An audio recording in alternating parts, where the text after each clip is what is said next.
ഈ വീഡിയോയുടെ ഉള്ളടക്കം എൻ്റെ ജീവിതത്തിൽ എനിക്ക് ലഭിച്ച അറിവും അനുഭവവും പ്രതിഫലിപ്പിക്കുന്നു. എൻ്റെ വ്യക്തിപരമായ അനുഭവങ്ങളെ അടിസ്ഥാനമാക്കി വിലപ്പെട്ട സ്ഥിതിവിവരക്കണക്കുകൾ പങ്കിടാൻ ഞാൻ ലക്ഷ്യമിടുന്നുണ്ടെങ്കിലും അവതരിപ്പിച്ച വിവരങ്ങൾ പൊതുവായ വിവര ആവശ്യങ്ങൾക്ക് മാത്രമുള്ളതാണ്. ഈ വീഡിയോയിൽ ഗുരു എന്നറിയപ്പെടുന്ന വ്യാഴത്തെക്കുറിച്ചുള്ള അതിശയകരമായ നിരവധി വസ്തുതകൾ ഞങ്ങൾ പര്യവേക്ഷണം ചെയ്യുന്നു. ജ്യോതിഷത്തിൽ വ്യാഴം വികാസം, വളർച്ച, സമൃദ്ധി, ഭാഗ്യം എന്നിവയെ പ്രതിനിധീകരിക്കുന്നു. പലപ്പോഴും ഈ മഹത്തായ ഗുണം എന്ന് വിളിക്കപ്പെടുന്നു. ഇത് നല്ലതും ഭാഗ്യപരവുമായ സ്വാധീനമായി കണക്കാക്കപ്പെടുന്നു.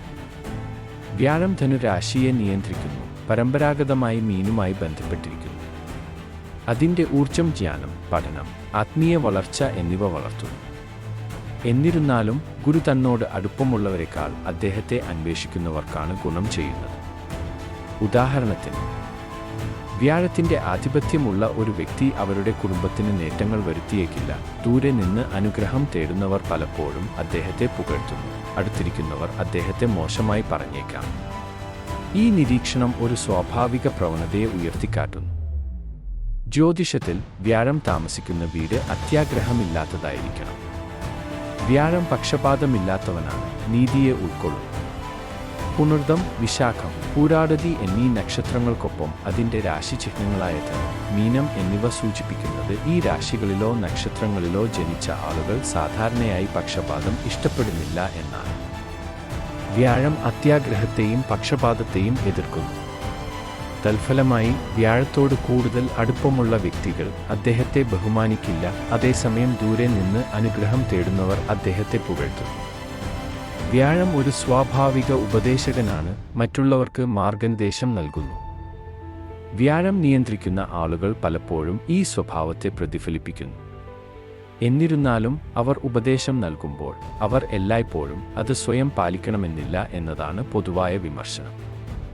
ജീവിതത്തിലെ പ്രശ്നങ്ങൾക്കുള്ള പരിഹാരങ്ങൾ വ്യാഴം അനുഭവിച്ചറിയുകയും പരീക്ഷിക്കുകയും ചെയ്തിട്ടുണ്ടെന്ന് മനസ്സിലാക്കേണ്ടത് അത്യാവശ്യമാണ്. ഇത് യഥാർത്ഥ മൂല്യവത്തായ ഉപദേശം നൽകാൻ അദ്ദേഹത്തെ പ്രാപ്തനാക്കുന്നു.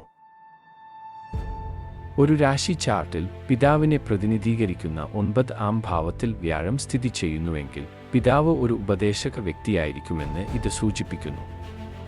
എന്നിരുന്നാലും ഒരു തമാശ നിറഞ്ഞ വിരോധാഭാസം ഉയർന്നുവരുന്നു. ജീവിതത്തിൽ സ്വന്തം ഉപദേശം പിന്തുടരാത്തതിൻ്റെ പേരിൽ അയാൾ വിമർശനം നേരിട്ടേക്കാം.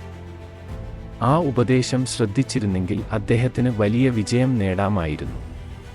പകരം ആ പാഠങ്ങൾ സ്വയം പ്രയോഗിക്കാതെ അവൻ മറ്റുള്ളവരോട് പ്രസംഗിക്കുന്നു. ഇത് സമീപത്തുള്ള ആളുകൾ അദ്ദേഹത്തെ പുറത്താക്കുന്നതിലേക്ക് നയിച്ചേക്കാം. അതിനാൽ വ്യാഴം താമസിക്കുന്ന വീടിന് നേരിട്ട് ഗുണം ചെയ്യില്ലെങ്കിലും വ്യാഴം വീക്ഷിക്കുന്ന വീടുകൾക്ക് കാര്യമായ ഗുണഫലങ്ങൾ അനുഭവപ്പെടുമെന്ന് നിഗമനം ചെയ്യാം.